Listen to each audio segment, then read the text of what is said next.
bring on the arena battle to be the last one to survive.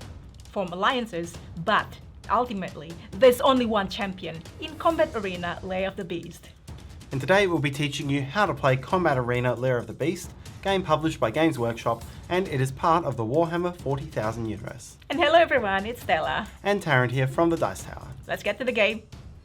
Combat Arena Lair of the Beast is an arena battle game in which players take on the roles of different characters fighting in this lair against each other and against the terrifying Ambull. Players will manage their actions, manage their energy, and take the initiative when it's granted to fight against their enemies in the hopes of being the one to earn the most glory. Play continues until the Ambull is defeated and the player who earns the most points will be the winner. To set up, place the board on the table as well as the Ambull's reference cards and 4 initiative cards. Find the Ambull health marker and place it at the top of this track. The Ambull's mini itself begins off the board. You can place it on its reference card, while the 2 smaller boarworm minis can be placed on these spaces showing the blotches. Roll for turn order, and in that order choose a character from those available, taking its reference sheet and mini, placing it in an unoccupied starting area of your choice, and choosing its starting facing direction. This is a directional game. Your mini must always be facing towards one flat edge of the hex it's on. Take your numbered initiative cards, your health marker placed at the top of your track, and place your energy marker on this highlighted row of the energy track. From this point forward, these numbers do not represent your turn order anymore. It's simply a reference number which identifies you as a player during the game. Shuffle the action and critical injury cards and keep the other components nearby ready for use. You're now ready to play. Combat Arena is played in rounds, and each round begins with a preparation phase. First, you'll gather up all of the action cards from wherever they may be, shuffle them up, and deal 5 to each player. All leftover cards in this deck are flipped over to become the deck's discard pile.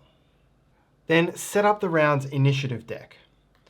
From the 4 initiative cards of your number which you received at the start of the game, place a number of them equal to your current energy level into the initiative pool. Here, player 2 would get only 2 cards. The others would get 3. Then add all 4 of the Ambull's initiative cards.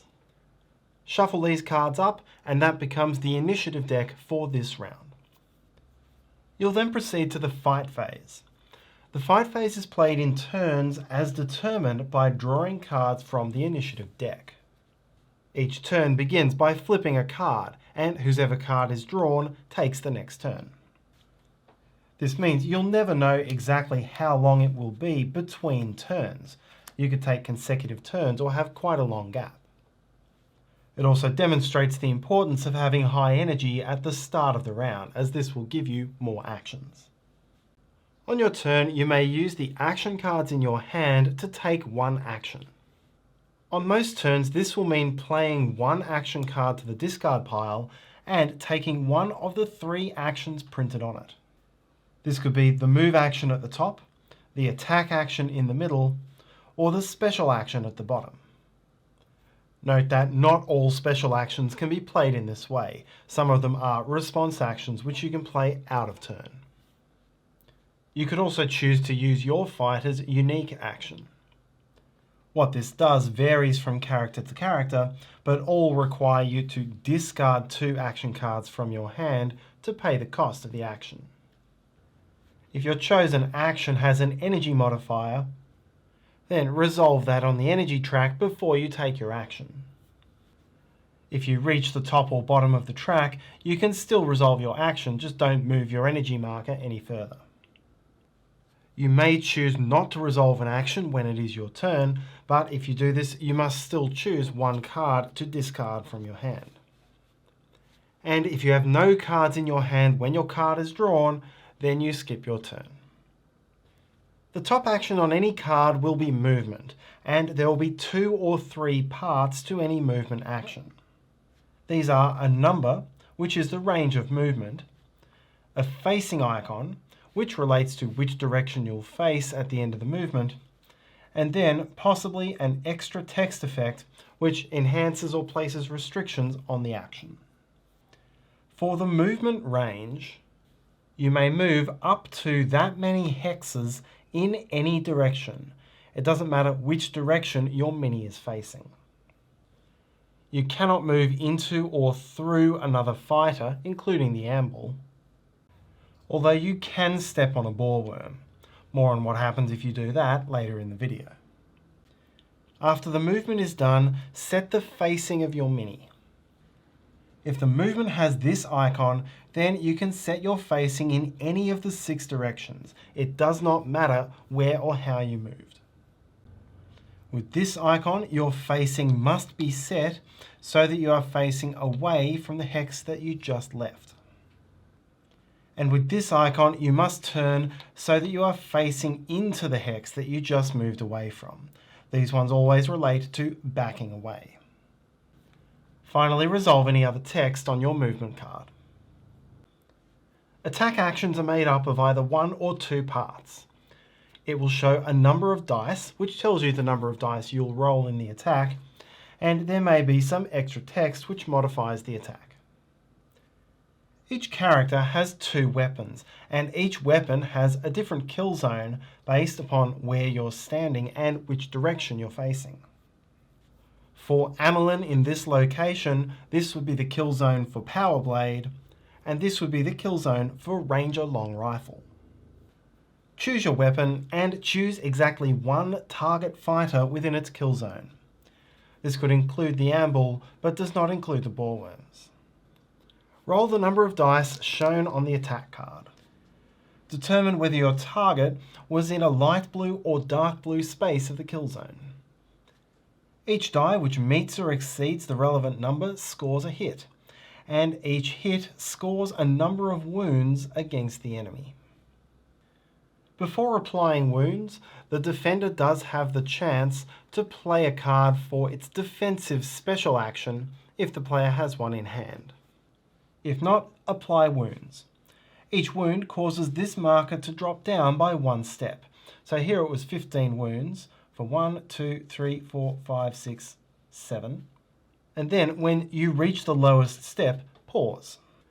Reaching this step causes a critical injury. So take a critical injury token and place it on the topmost space of the track.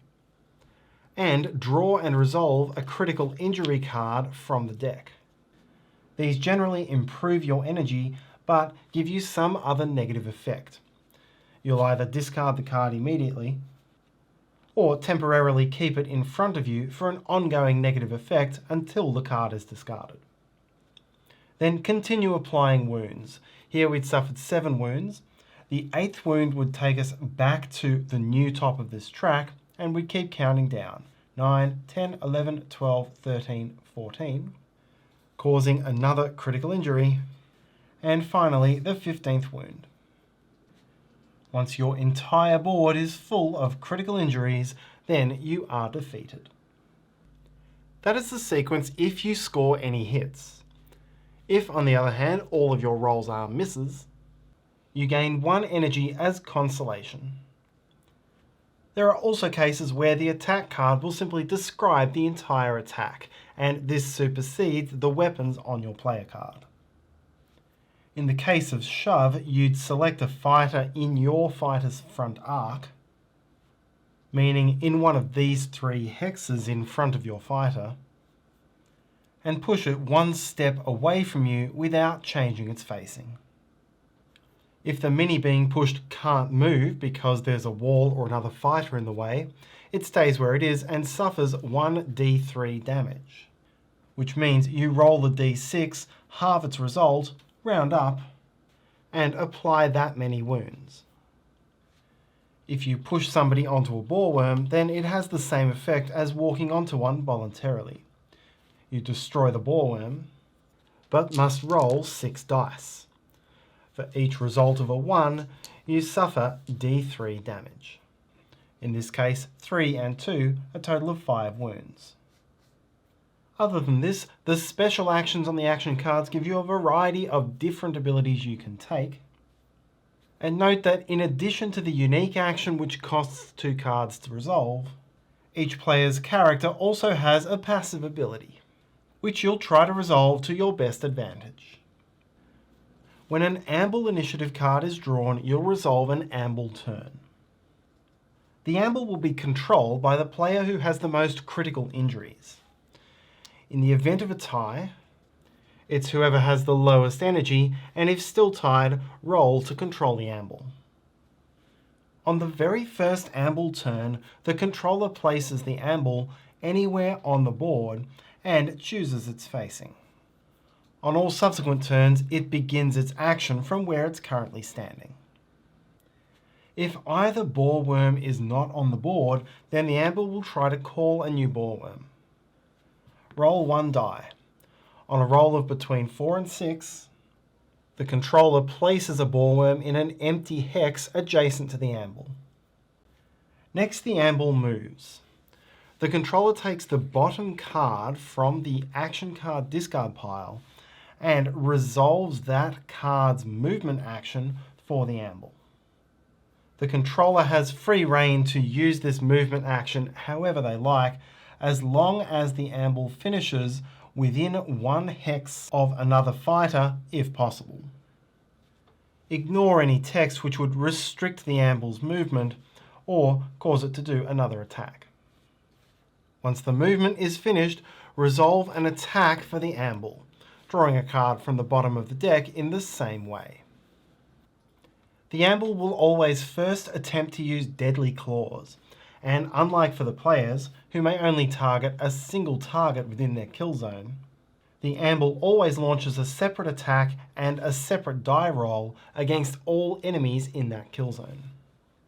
If there is nobody in range of Deadly Claws, then the Ambull will use Parasite Swarm, whose kill zone is the entire board.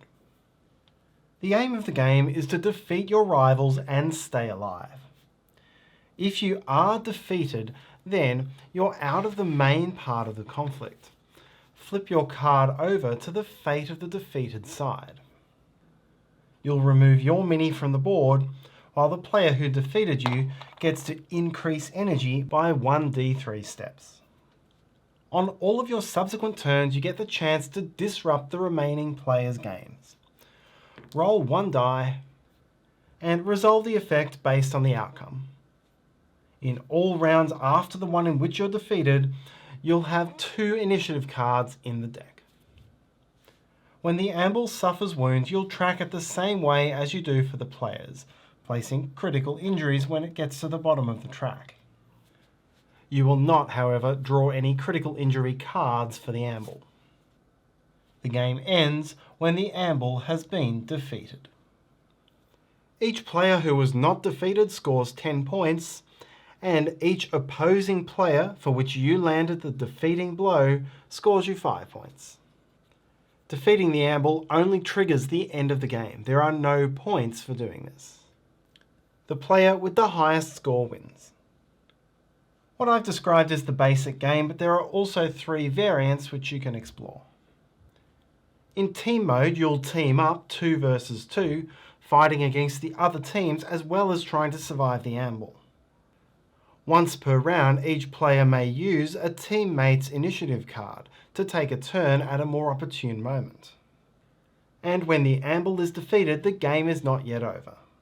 You'll continue playing until only one team has any members remaining on the board. In Hunter Supreme mode, you won't use the Ambull or the boreworms at all. This is simply a free-for-all battle in which the last surviving player is the winner. Finally, Lone Champion mode is a 1 versus many encounter. Once again, the Ambull won't be used. There's one powerful player against which all the other players will be fighting. The Lone Champion gets 2 extra action cards in a 3-player game, or 4 extra action cards in a 4-player game, and gets to play 2 separate actions instead of 1 each time their initiative is drawn.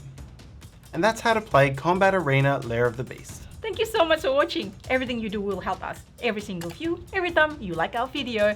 Let us know if you have any questions and comments, and see you next time. Bye!